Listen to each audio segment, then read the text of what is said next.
Marry me or your mother dies. She pepper-sprayed a mafia boss in his own office. He blackmailed her into marriage, but the scar on Naledi's arm holds a secret that changes everything. She's the woman who saved Sa Young-ho's life 2 years ago. He spent years searching for her. Now that he's found her, he'll never let go. Not until she breaks him first. Hey, beautiful souls. Welcome to our channel. Quick note.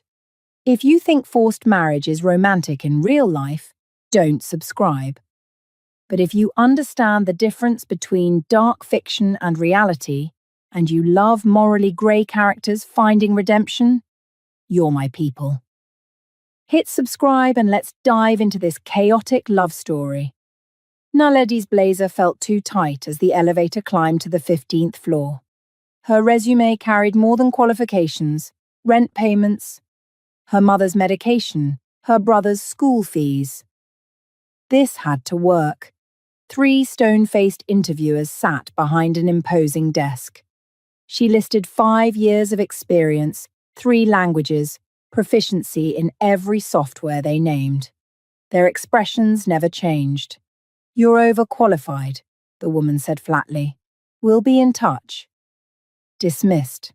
Naledi walked out with her head high, but the moment the elevator doors closed, she sagged against the wall. Her phone buzzed, her brother asking if she got the job. She couldn't answer. The elevator lurched, stopped at the wrong floor. Doors opened to a dark corridor, black marble, recessed lighting, a single door marked with Korean characters. No one around. Naledi stepped out, looking for another way down. The door at the end was ajar, revealing floor-to-ceiling windows and leather furniture. Empty. She could sit, collect herself, figure out how to tell her family she'd failed again. She slipped inside and collapsed on the couch. Her portfolio spilled across the coffee table. Just for a moment she'd close her eyes. Exhaustion pulled her under. A door closing jolted her awake. The room had dimmed, city lights glittering beyond windows. A man stood 3 feet away, bare chest still damp, dark hair wet, eyes locked on her with terrifying intensity. She scrambled up. I'm sorry. He moved like a predator. Suddenly his hand was on her throat, grip iron. Who sent you? How did you get past security? No one. I got lost. His bare skin was too close, his grip too strong. Her hand found the pepper spray in her bag. His grip tightened. She sprayed directly into his face. He released her with a violent Korean curse, stumbling back. She ran, leaving everything behind, heels skidding on marble, found the elevator, threw herself inside. The doors closed on his furious cursing. 30 floors up, Sa Young-ho rinsed his burning eyes for the 3rd time, rage crystallizing into something colder. He'd survived ambushes, poison, bullets. But pepper sprayed in his own office. Unacceptable. He examined the documents she'd left. Naledi Kumalo, 26, South African. Address in the Cheap District. Jinwoo burst in with armed guards. They froze at their boss's expression. How? Sa Young-ho's voice was soft, the dangerous kind. How did she reach my floor and leave alive? Find her, he said, dropping papers on Jinwoo's chest. Every detail. I want her history back to birth. 1 hour. Security team? Fire them. All 3 floors. He buttoned his shirt with controlled precision. Then find who's compromising my building. And the woman? Sa Young-ho smiled without warmth. Bring her to me. I have questions about her bravery. 53 minutes later, Jinwoo returned with his report. Naledi Kumalo, interviewed for secretary this morning. Your company rejected her.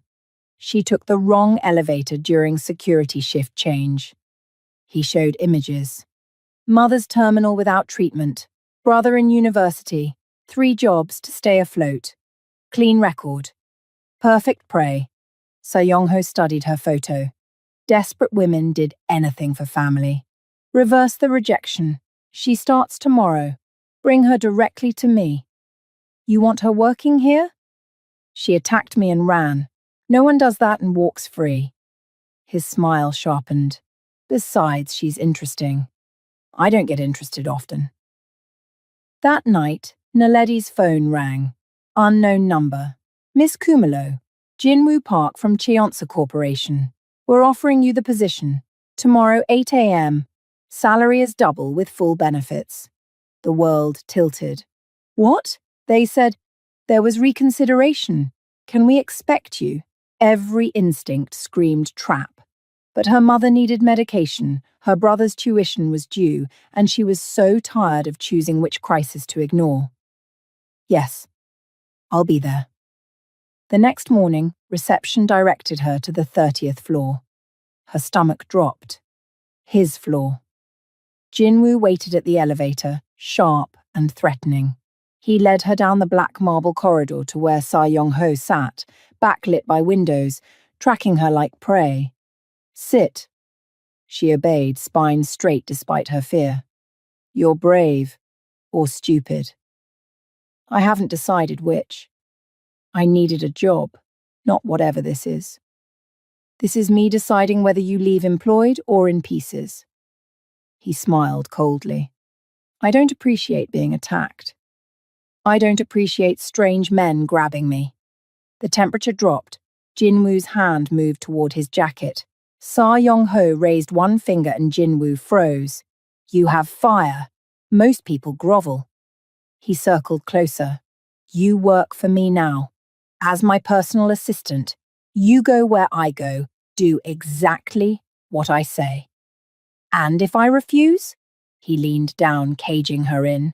One call and your mother loses her transplant spot. Your brother's scholarship disappears. Your landlord finds lease violations. Her blood froze. You can't. I can do anything. The question is whether you're smart enough to accept reality. She thought of her mother's laboured breathing. Her brother's excited texts. She'd already lost. When do I start? Now. As she stood to leave, he spoke again, curious. That's an interesting scar on your arm. She froze, hand going to her covered forearm. How did you get it? Accident. 2 years ago, broken glass. He stared, then nodded slowly. How unfortunate. Welcome to Cheonsa Corporation, Miss Kumalo. The first week, Sa Young-ho watched her constantly. At meetings with blood-stained men, in cars to warehouses reeking of fear, he asked careful questions. Where were you 2 years ago? That scar. What were you doing when it happened? Each question felt like a trap. By the second week, she'd learned the truth. Cheonsa Corporation was a kingdom, and Sa Young-ho was its brutal king. She watched him break fingers for embezzlement, order executions like he was ordering coffee, and always, he watched her. The third week, he forced her to stay late. The building emptied until only his office remained lit. Jinwoo left at Sa Young-ho's command. The door locked with finality. He circled her slowly. You're not afraid enough. I'm terrified. I've just learned not to show it. You don't grovel. You meet my eyes when other men won't. Why? Because you want me afraid. I won't give you the satisfaction. He stepped close, backing her against the window.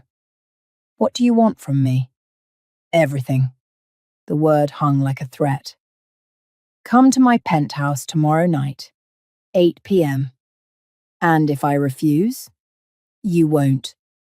The penthouse was beautiful and sterile, marble, glass, violence barely contained. Sa Young-ho gestured to a folder on the table. Read. Inside, her mother's medical records showing 4 months to live, her brother's precarious scholarship, her own pathetic savings. I own people everywhere, he said. I'm offering you a solution. Nothing you offer comes without a price. The price is you. Marry me. She laughed hysterically. You're insane. I'm realistic. Your mother needs treatment. Your brother needs security. Marry me, and they get everything. And if I refuse? His eyes went arctic. One call and your mother loses every transplant list. Your brother's scholarship evaporates. Your family gets evicted. He tilted his head. Or say yes and they never worry again. All I ask is that you belong to me. You can't force someone to marry you. I can do anything. 24 hours? Choose wisely. She ran. At home. She packed and booked a flight to Johannesburg, the airport at 2 a.m., just a few more hours until boarding. Going somewhere. Sa-Young-ho stood 3 feet away with Jin-woo and guards. He looked calm. Worse than anger. You can't do this. Did you really think I'd let you go?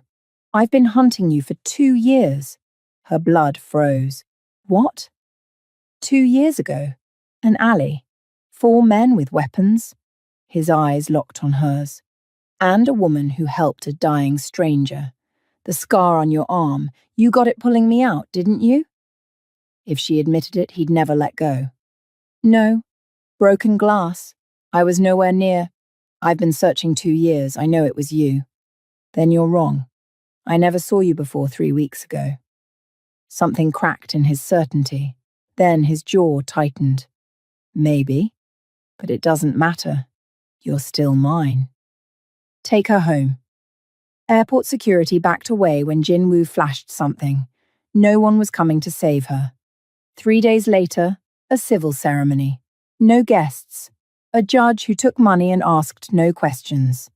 When asked if she took him, Naledi opened her mouth. Your mother's surgery is next week, Sa-Young-ho murmured. Say no, and it's cancelled. She said yes with breaking glass in her voice. In the car after, he laid out rules. You don't leave without permission. No phone calls I don't approve. No male contact. You belong to me now. Possession, not partnership. I hate you. Good. Hate is honest. He met her eyes. You're a prize on a shelf. Beautiful mine. Untouchable. I won't touch you unless you beg. I'll die first. His smile was cruel. We'll see. The mansion was a gilded cage with 12 bedrooms, and Naledi hated every inch of it. She started small, burnt toast, overcooked eggs, coffee with salt instead of sugar. Sa-Young-ho ate it all without comment, eyes on his tablet, dismissing her efforts with indifference. She escalated. His favourite silk tie ended up in the wash with her red dress, emerging pink and ruined. He wore it anyway to a meeting, let her see him walk out the door with it knotted perfectly at his throat, then never wore it again. Try harder, was all he said. At business dinners, she played the role of perfect wife with venomous precision, smiled too brightly, laughed too loudly, interrupted his conversations with innocent questions that made his associates uncomfortable. Once, she accidentally spilled wine across the table during negotiations with a rival family. Sa-Young-ho simply ordered more wine and closed the deal while she sat there with her heart pounding, waiting for retaliation that never came. He was stone, immovable, unaffected. So she changed tactics. The first time she walked through the living room in a silk robe that barely covered her thighs, Sa-Young-ho looked up from his laptop. His jaw tightened microscopically, then he returned to his screen. You'll catch cold. I'm warm enough. She sat across from him, letting the robe fall open enough to show the curve of her breast. His fingers stilled on the keyboard. For 3 perfect seconds she had his attention. Complete, focused, hungry. Then he closed the laptop and left the room. Victory tasted bitter, but it was still victory. She wore thin tank tops without bras, short dresses that rode up when she sat, perfume that lingered in hallways after she passed. Touched his arm during breakfast, fingers trailing slowly. Leaned over his shoulder to point at documents, breast brushing his back. Each time his control cracked a little more. She could see it in the white-knuckle grip on his coffee cup, the rigid line of his shoulders, the way he'd excuse himself and disappear for hours. One night she heard sounds from the private gym, the brutal rhythm of fists meeting leather. She crept down to watch through the cracked door. Seo-Young-ho attacked the punching bag like it had personally wronged him. Each hit harder than the last, until blood smeared the leather and his knuckles split open. Jin-woo appeared beside her in the shadows. "You're playing with fire." "Good. I want to watch him burn." "He won't burn. He'll explode, and you'll be standing too close." She ignored him and went back to bed, smiling. The bathroom incident was calculated.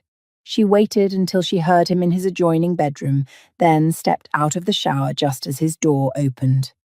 The towel slipped from her fingers, perfectly timed, perfectly placed. Seo-Young-ho froze in the doorway. His eyes tracked down her body with an intensity that made her skin burn, then snapped back up to her face. Something dark and dangerous flickered there. "Oops," she said softly. He turned and walked out, slamming the door so hard the frame cracked. She picked up the towel, wrapped it around herself, and laughed until tears came, not from joy, from the sick satisfaction of knowing she was getting to him. 3 weeks into her rebellion, she broke his cardinal rule. Jin-woo had left the car keys on the entry table, an oversight, or maybe a test. Either way, Naledi took them and drove to the upscale district downtown, to the club where foreign businessmen and local elite pretended the underworld didn't exist. She wore red, drank expensive cocktails, let a man with an American accent buy her another. "Your husband know you're here?" he asked, eyeing her wedding ring. "I don't have a husband. I have a warden." He laughed and put his hand on her waist, pulling her closer on the bar stool. His touch felt like freedom, even if it was a lie. The club went silent before she understood why. Seo-Young-ho stood in the entrance, still in his work suit, and every person in that room instinctively backed away. The man beside her removed his hand like it had been burned. The bartender found something urgent to do at the far end of the bar. Her husband walked through the crowd with the confidence of a man who'd killed people in rooms just like this. He stopped in front of her, face carefully blank, eyes promising murder. "We're leaving." "No." Naledi lifted her chin. "I'm having a drink." His hand closed around her wrist, not hard enough to hurt, but immovable as iron. "Now," she jerked away. "I'm not your dog." The American made a strangled sound and fled. Seo-Young-ho's expression didn't change, but something in his eyes went nuclear. In one smooth motion, he bent and threw her over his shoulder like she weighed nothing. Naledi screamed, beat his back, kicked her legs. He walked out of the club with her thrashing and cursing, and no one moved to stop him. Security opened the car door. He deposited her in the passenger seat with clinical precision, then rounded to the driver's side. Jin-woo appeared from nowhere to drive the other car. The ride home was silent as a tomb. Seo-Young-ho's knuckles were white on the steering wheel, jaw so tight she could see the muscle jumping. He drove too fast, taking corners that made her stomach lurch, but his control never slipped. Naledi tried to feel triumphant. She'd gotten to him, made him react, proved he wasn't as cold as he pretended. But as she watched his profile in the dim light, beautiful and terrible and barely leashed, she wondered if Jin-woo had been right. Maybe she was standing too close. At the mansion, he got out without a word and walked inside. She followed, heart hammering, waiting for the explosion. He poured himself whiskey in his office, drank it in one swallow, then poured another. "You think you're clever," he said quietly. "I think I'm tired of being a prisoner. You're my wife. I'm your property. There's a difference." He turned to face her, and the look in his eyes made her step back. Not fear exactly, something worse. Hunger barely contained, violence barely leashed, want twisted into something dark and consuming. "Go to your room." "Or what?" or I'll forget the promises I made and take what I've wanted since I saw you in that red dress.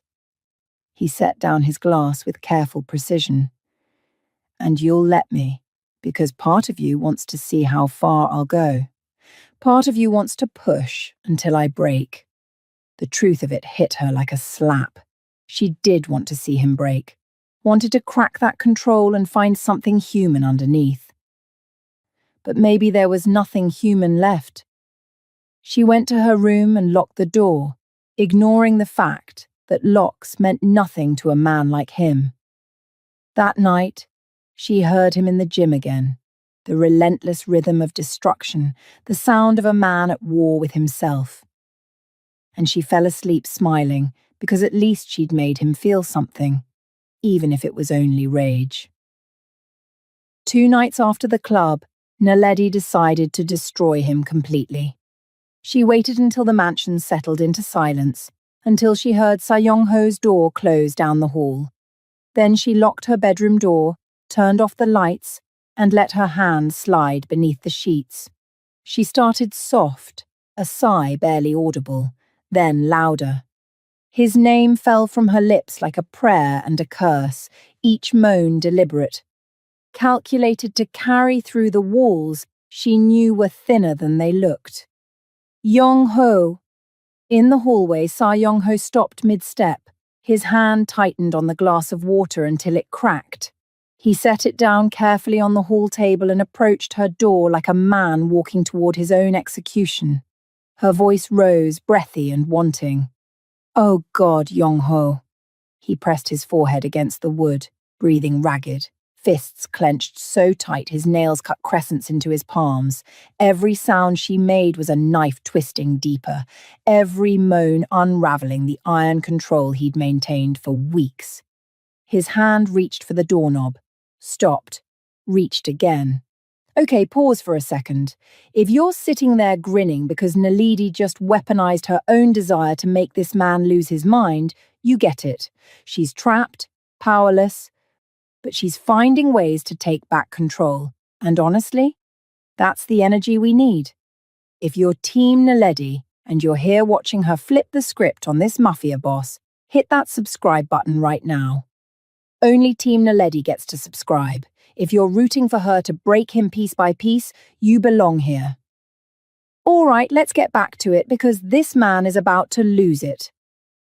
Then he turned and walked away with mechanical precision, down the stairs, through the house to his private gym. The punching bag became the outlet for everything he couldn't do to her, couldn't take from her, couldn't have. He hit it until his vision blurred, until his knuckles split and blood painted the leather, until the bag tore free from its chain and crashed to the floor. Jinwoo found him at 2 a.m., sitting on the floor surrounded by wreckage, hands dripping red. "Sir, you're bleeding. Get out." "You need—" Sa-Young-ho's head snapped up, eyes wild with something between rage and desperation. "Get out!" Jinwoo left. Smart man. 3 days later, Naledi bribed a driver with jewelry Sa-Young-ho had given her. Expensive chains she'd never wanted. The underground district was everything the upscale clubs weren't. Dangerous, dirty, real. No one here cared about her last name or who she'd married. She drank something that burned, danced with strangers who didn't ask questions, and felt almost free. Until a man twice her size grabbed her from behind, hands groping, breath reeking of alcohol. "Let go." "Come on, baby, don't be cold." She drove her elbow back into his ribs. He yanked her hair hard enough to make her eyes water, spinning her around. His fist rose and she braced for impact. The man's face suddenly exploded in blood. He dropped like a stone.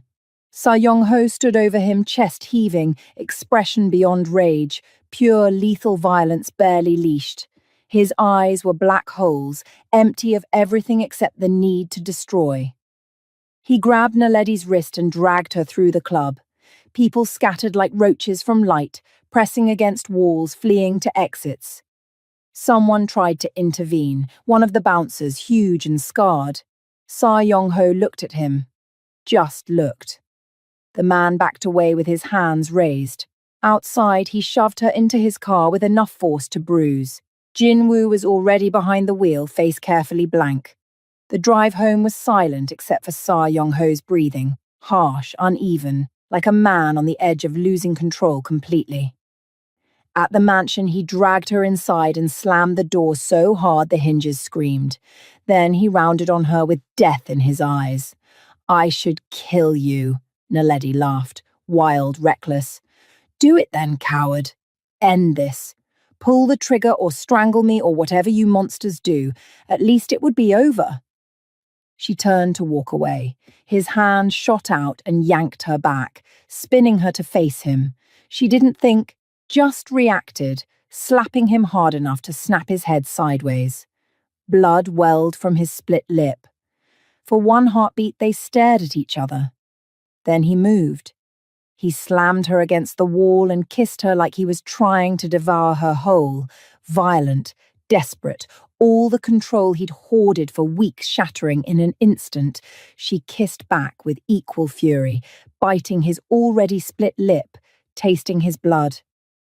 Hating him and wanting him with an intensity that terrified her.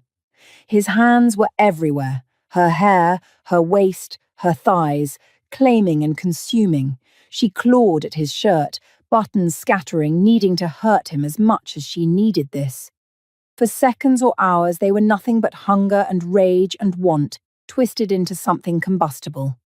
Then he shoved away so violently she nearly fell. They stood 3 feet apart, both breathing hard, lips swollen and bloodied. She spat in his face. "Coward."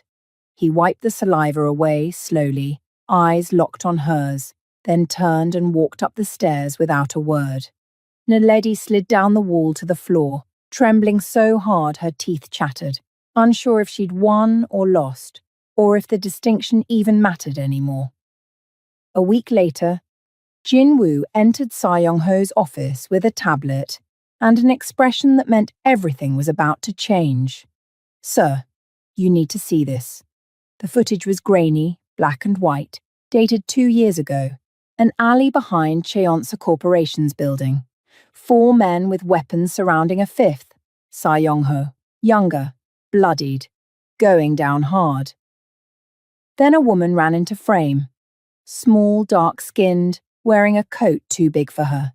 She screamed for help, grabbed Sa Young-ho under the arms, dragged him with desperate strength toward the streetlight. One attacker lunged. She threw herself between them and the knife caught her forearm, slicing deep. She screamed but didn't let go. Sirens in the distance. The attackers fled. The woman stayed, pressing her jacket to Sa Young-ho's wounds, calling for help until the ambulance arrived. Then she disappeared into the crowd before anyone could stop her. Jin-woo swiped to hospital records. Patient admitted with defensive knife wound. Name, Naledi Kumalo. Timestamp matched the alley footage exactly. Witness statements. A shopkeeper describing the woman who saved the businessman in the alley. Sa Young-ho stared at the screen until the images blurred. Something in his chest cracked, not quite breaking, but fracturing in ways that couldn't be repaired. It was her. Yes, sir. All this time.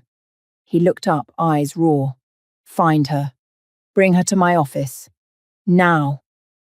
20 minutes later, Naledi stood in front of his desk with her arms crossed, defiant even now.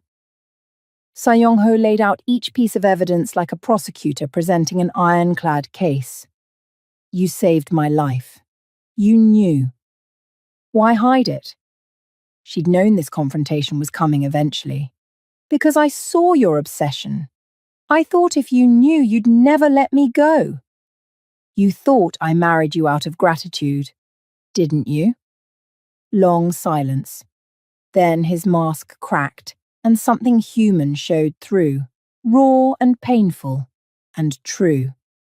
That night in the alley, bleeding, I thought I'd die forgotten, just another gangster in the dirt. But you stopped. His voice dropped to barely above a whisper. A stranger with everything to lose, you chose to save me. It was the right thing. It reminded me I was human, not just the monster they made. He stood, came around the desk but didn't touch her. For 2 years I looked for that feeling. I didn't know I was looking for you. Naledi felt tears burn behind her eyes. So what now? You got your answer. Does it change anything? Everything, he said, and nothing. The shift happened slowly, like ice melting after a long winter. Se-Young-ho stopped locking her bedroom door from the outside, stopped tracking her every movement through the house, stopped treating her like an object to be controlled. Dinner became dinner. Not a power play, not a battle, just two people eating at the same table. The first night he asked about her day, Naledi almost dropped her fork. What? Your day. How was it? He cut his steak with precise movements, not looking at her. Jinwoo mentioned you were reading in the library. Since when do you care what I do? Since I realized I never asked. He finally met her eyes. I'm asking now. She told him about the book, a thriller that was predictable but entertaining. He listened without interrupting, without dismissing her. When she finished, he recommended another one from his personal collection. It felt surreal, dangerous in a different way. 3 nights later, he told her about his father, how the old man had built the organization from nothing, ruled with an iron fist and no mercy. How Se-Young-ho had been 10 when he first watched his father kill a man. He said emotions were weaknesses, love, fear, compassion, all chains that would get me killed. Se-Young-ho poured himself more wine. He was right about most of it, but not all of it. I'm still figuring that out. Naledi saw glimpses then, cracks in the armor revealing something human underneath. The way he left her favorite tea on the counter each morning. How he'd close his laptop when she entered the room, giving her his full attention. Small things that shouldn't have mattered but somehow did. One afternoon she found him on the terrace staring at the city with an expression that looked almost lost. Do you ever regret it? She asked. This life? Every day? He didn't look at her. But regret doesn't change what you've become. It just reminds you of what you've killed to survive. That night in the alley, would you do it differently? If you could go back? I'd tell you to run. He finally turned to face her.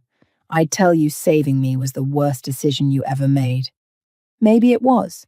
She moved closer. But it was mine to make. Something shifted in his expression. Gratitude, maybe. Or the beginning of something more complicated. He reached out, fingertips barely brushing her cheek, then pulled back like he'd been burned. But the gesture lingered between them, changing everything. The nightmare hit him at 3 a.m. Naledi woke to sounds from his room, thrashing broken Korean words that sounded like pleas. She should have ignored it, gone back to sleep, maintained the careful distance they'd built. Instead, she went to him.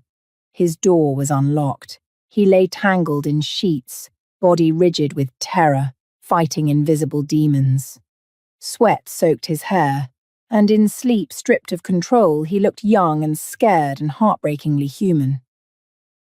Young-ho, she touched his shoulder gently. Wake up. He came awake, swinging. She barely dodged his fist, catching his wrist instead. It's me. You're safe. You're home. Recognition flooded his eyes, along with shame so raw it hurt to witness. For 3 seconds, he almost reached for her, almost let himself be vulnerable. Then the walls slammed back up and he pulled away. You shouldn't be here. You were screaming. I'm fine. He sat up, running shaking hands through his hair. Go back to bed. But she'd seen it. The crack in his foundation, the fear he carried, the boy who'd been forced to become a monster. And he'd seen that she'd seen it. Nothing would be the same after this. Da-young had been watching for weeks. His cousin's sudden softness, The way he looked at the woman, the distraction that had crept into Sa Yong-ho's legendary focus. Weakness. Finally, after years of waiting, weakness he could exploit. He struck during her shopping trip, newly permitted, loosely guarded. 3 men in a van, broad daylight, professional execution. They had her zip-tied and gagged before Jin-woo's security team could react.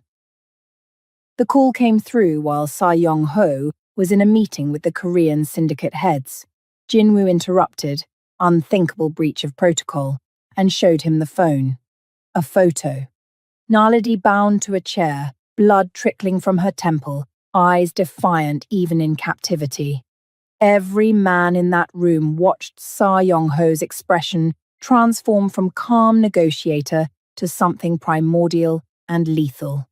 Death itself wore his face. Meeting's over. Out. They left without question. The warehouse was abandoned, industrial, perfect for executions. Daijung had chosen it deliberately, where their grandfather had taught them both the family business. Poetic, he thought. He stood in the center with 12 men he'd carefully recruited, Naledi tied to a support beam behind him. Sa Yong-ho entered alone, hands visible, unarmed. Cousin, Daejung smiled. Finally ready to negotiate? Let her go. This is between us. Oh, but she's exactly what this is about. Daejung circled Naledi like a predator. You've gone soft, weak. Our grandfather would be ashamed. Our grandfather was a paranoid tyrant who died alone. I'm not interested in his approval. No, you're interested in her. Daejung grabbed Naledi's hair, forcing her head back. She didn't make a sound. Everything you built, or she dies.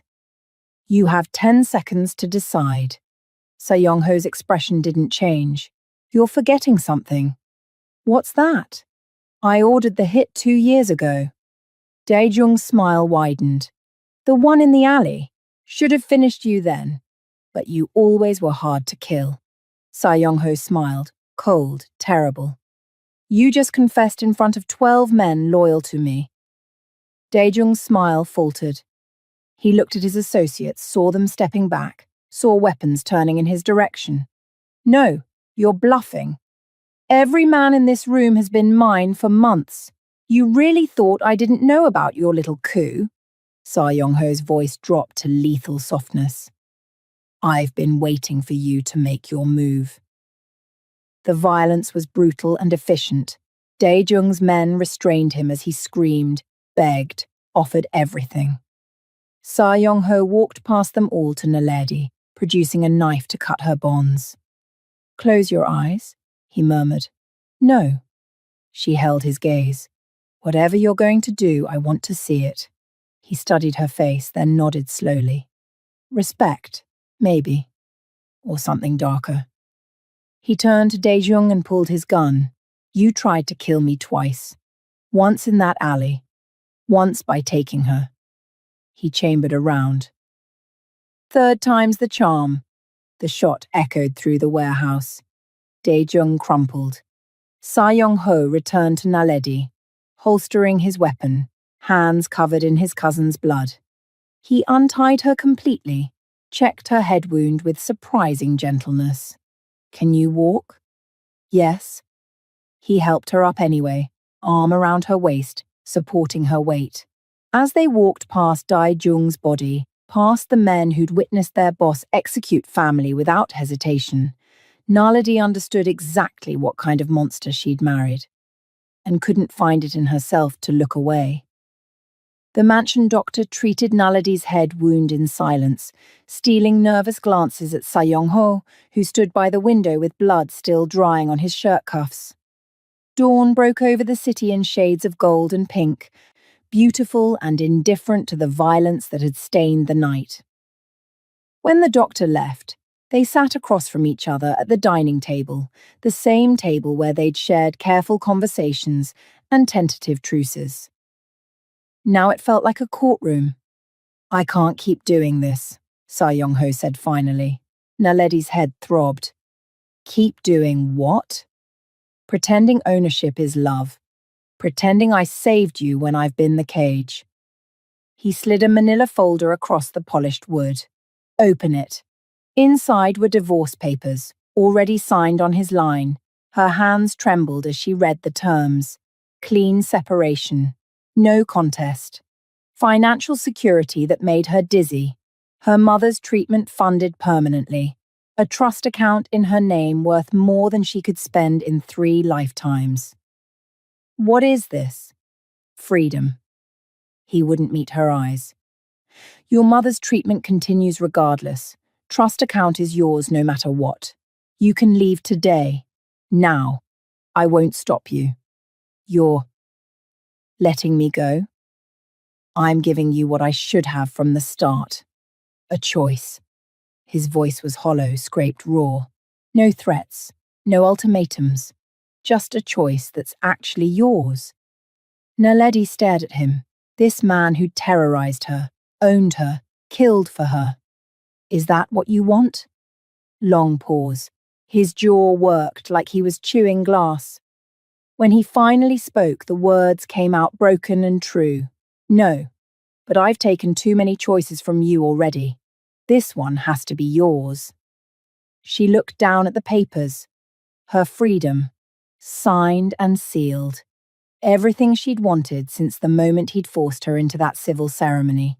She could walk out this door, go back to her family, live without fear or chains. Her hands picked up the papers. Young-ho's shoulders tensed, his whole body bracing for the blow. Naledi tore them in half.